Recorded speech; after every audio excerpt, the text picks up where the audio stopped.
Терминатор. Дэнди.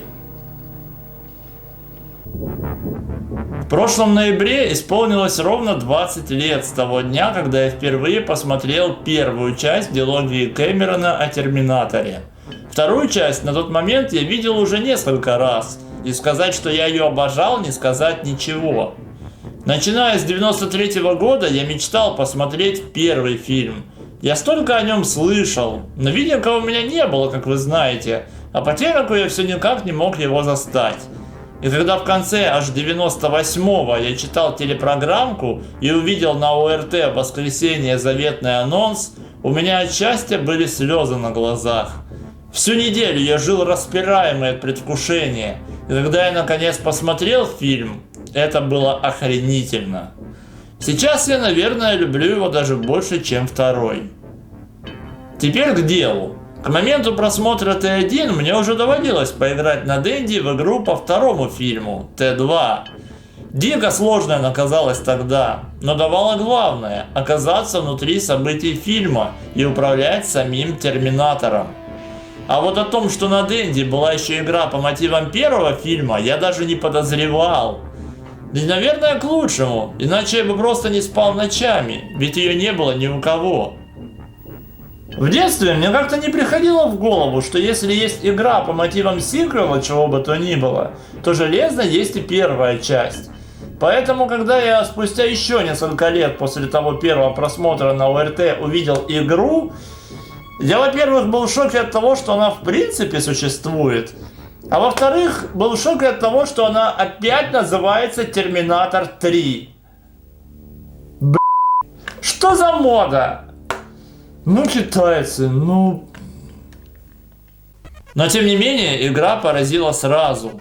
Крутейшая заставка, кадры из фильма, и ты уже представляешь, как окажешься в 2029 году на развалинах Лос-Анджелеса. Вокруг терминаторы, а ты с базово-плазменной винтовкой прорываешься через лагерное ограждение, и тут он.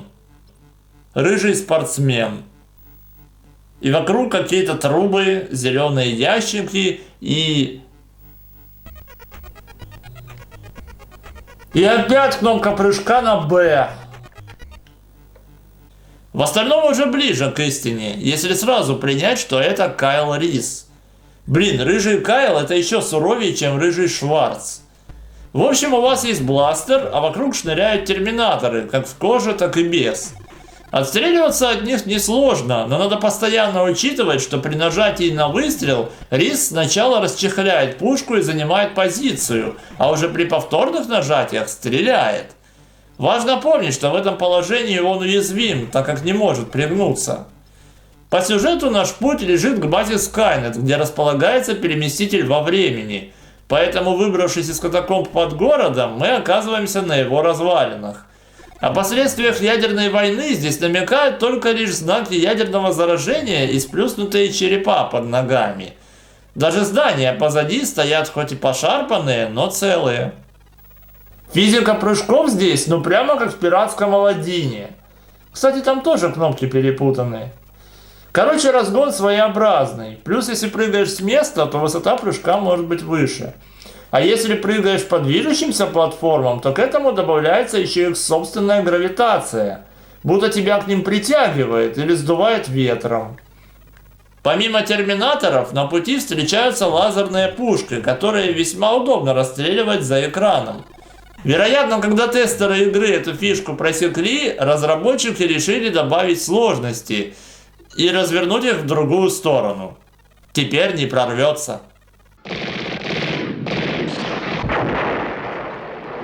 Преодолев непреодолимый заслон из пушек и киборгов, Рис, преследуемый огромными боевыми машинами, садится за руль и несется на всех парах в базе Скайнет, едва успевая отстреливаться.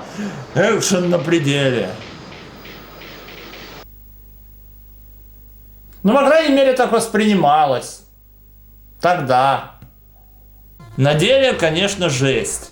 На этом моменте начинаешь понимать, что жизни не хватает капец. Что неудивительно, поскольку единственный способ получить дополнительную жизнь в игре – заработать 50 тысяч очков. По идее, за каждый полтинник одну вам начислят. Но уйдя от машин и снова очутившись в каких-то подвалах, где ты постоянно падаешь в ямы, дождаться этого момента практически не светит. А это на самом деле и есть база Skynet. Вот так разработчики представляли себе место, откуда Джон Коннор отправил Риза в 1984 год. Одинокий терминатор, копья из платформ и дверь в прошлое. Ну ладно, может терминатор и не одинокий, но остальным явно жить надоело. При всей фантазии на лабораторию Skynet это ну никак не тянет. Но благо, что как только мы откроем дверь, мы сразу перенесемся в Лос-Анджелес образца 1984 года, где пейзаж уже должен быть более знакомым.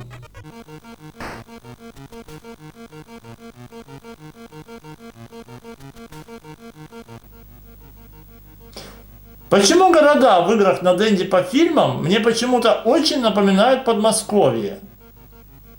Блин, Риз в спортягах на картах против панка с дубинкой. Даже не знаю, кому здесь не повезло.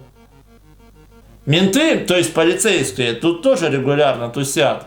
Но стоит Ризу присесть на карты, и копа прям парализует. Тем временем у Риза нет оружия, и единственный способ противостоять менту – выяснить отношения по-мужски. Жизненно.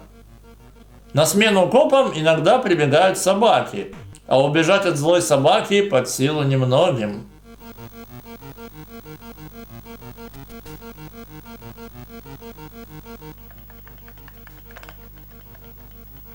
Ну ладно.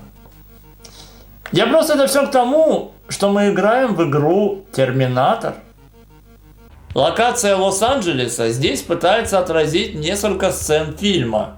Побег от полицейских в начале, затем закрытый торговый центр с эскалаторами, потом снова улица и начало поисков Сары Коннор. В течение этих событий, как вы помните, Риз должен был раздобыть себе одежду и оружие. Но в игре одежда при нем изначально, а оружие он вообще не получит. Исключение – следующие далее уровни автомобильной погони с Терминатором, где на каждом перекрестке в вас будет въезжать не Киборг Т-800, а какой-то очередной козел в зеленом седане.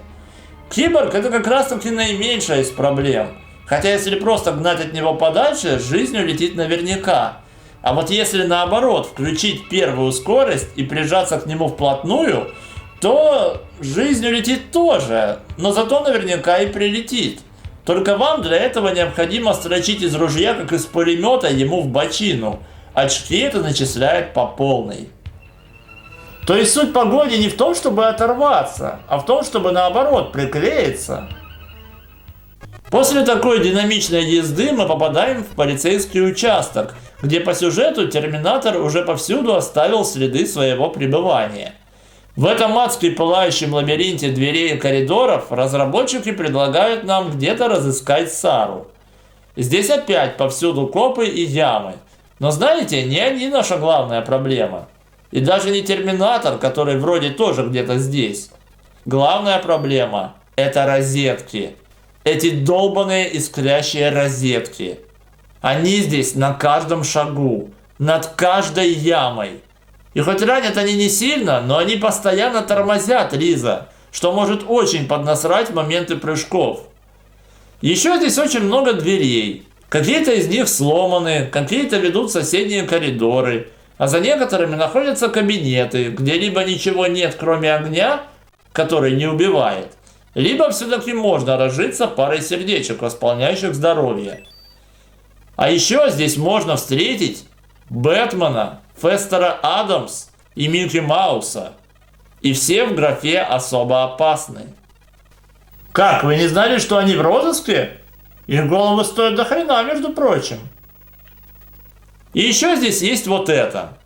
И это единственный предмет, который можно подобрать на уровне. И все, что с ним можно сделать, выкинуть и снова подобрать. Что это вообще за хрень? На что это похоже? Радиатор, кодовый замок, чемодан. В инвентаре вообще, а кстати да, вот здесь есть инвентарь, нарисовано, что это бомба. И судя по тому, что оно в разделе оружия, им можно драться. Ну да, швыряя во все подряд и не попадая ни в кого. И куда здесь вообще идти? Мы заходим в один коридор, попадаем в другой. Но здесь все настолько одинаковое, что непонятно, где мы были, а где еще нет. Короче, смысл в том, что вся эта локация состоит как бы из двух коридоров, параллельных друг другу, на каждом из которых по 2 этажа. Попасть из одного в другой можно либо через определенные двери, либо через смежные проходы. А открытых дверей на весь уровень примерно 10-1.5. Только ни за одной из них нет ни Сары, ни единого намека на то, что делать с долбанной бомбой. Можно швырять ее в ямы, швырять в копов, прыгать на нее, сколько угодно танцевать с бубном вокруг, но не произойдет ничего. Сколько я излазил этот участок вдоль и поперек, мне уже не вспомнить. И все, что я смог из этого вынести, что из всех дверей на уровне лишь одна единственная недостижима, так как находится за ямой, которую нельзя перепрыгнуть. Вообще никак.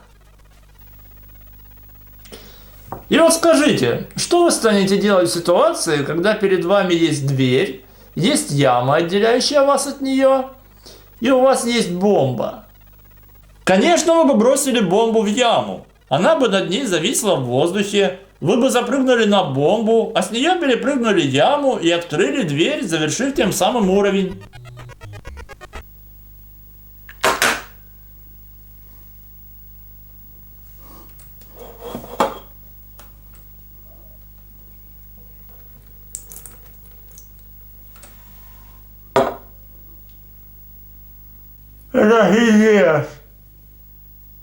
Но так или иначе, мы нашли Сару.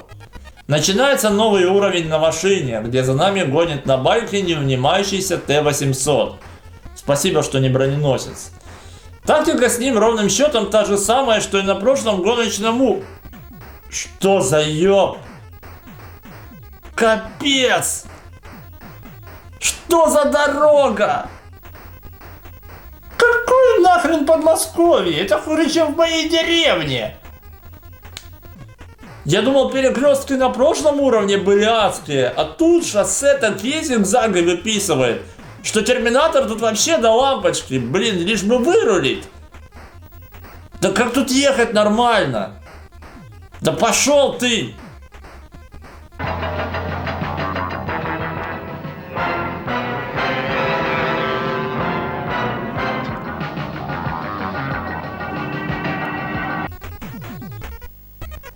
О, слава богу!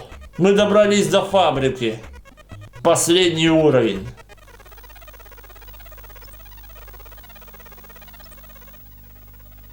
Знаете, ведь я до сих пор ничего не сказал о музыке в этой игре. Но именно здесь она почему-то обратила на себя мое внимание. Наверное, это потому, что здесь ее уже нет. О, бомба! А, она уже в воздухе, отлично. По легенде, на этом уровне Рис должен оторвать у Терминатора ноги и погибнуть, оставив Саре последний штрих в уничтожении Киборга. Но разработчики вешают на него другую задачу – найти ключ. Ключ этот от прохода с левой стороны локации, а сам же он находится в противоположной, куда так просто не допрыгнуть. А как эта игра учит нас преодолевать препятствия? Разумеется, бомбами, которые приклеиваются к воздуху. Однако подобрать ключ — это только полдела. Платформы, по которым придется пропрыгать к заветной двери, напомнят вам все добрые слова, произнесенные во всех подобных моментах в играх на Денди. Они просто притянут вас в бездну за собой. Но не, это еще не конец. Это только половина. Теперь нам надо пройти еще дальше. На одном этаже куча ям и электроразрядов, эволюция розеток. На другом тоже полно электротоков в придачу с пачкой терминаторов. Вообще, по идее, это все один и тот же Т-800, но его слова «I'll be back» разрабы поняли слишком буквально. Где идти, как говорится, выбираем сами. Но прыгать через пропасти, погоняя себя током, где в конце очередная гигантская яма, лично я пас. Так что прям.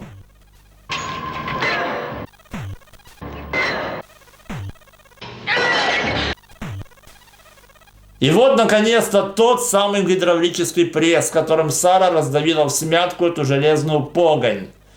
Только вот никакой Сары рядом нет. Но есть пресс и есть терминатор. То есть разработчики намекают, что в этой игре нужно все делать самому.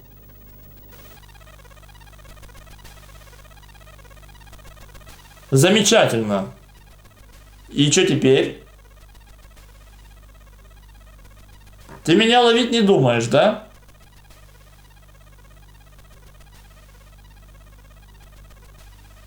Походу, терминатор сломался.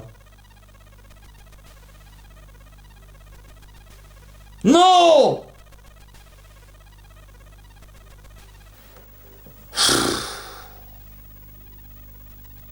Не, ну я не знаю, что с ним не так. Вот что он застыл?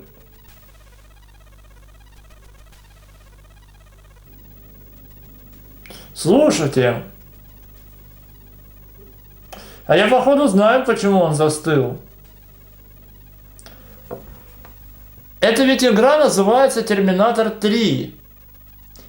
А вы помните, как он в фильме Терминатор 3 однажды сказал такую фразу? Если вас не станет, я стану бесполезен. Мне необходимо иметь цель. Ему необходимо иметь цель. Сара Коннор – это его цель. Но здесь ее нет. Она должна быть у пресса, а не Рис. Так, стоп. В фильме Рис погиб. И после этого Сара выманила терминатора и раздавила прессом, так? Так значит, тогда главный герой должен погибнуть. И тогда все станет на свои места.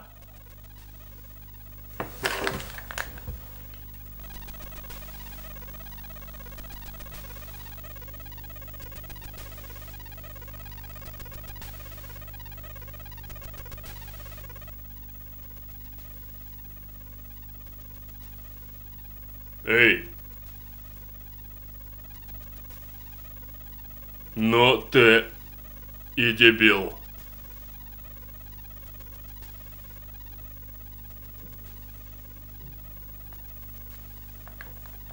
Сам дебил. Fuck you, asshole.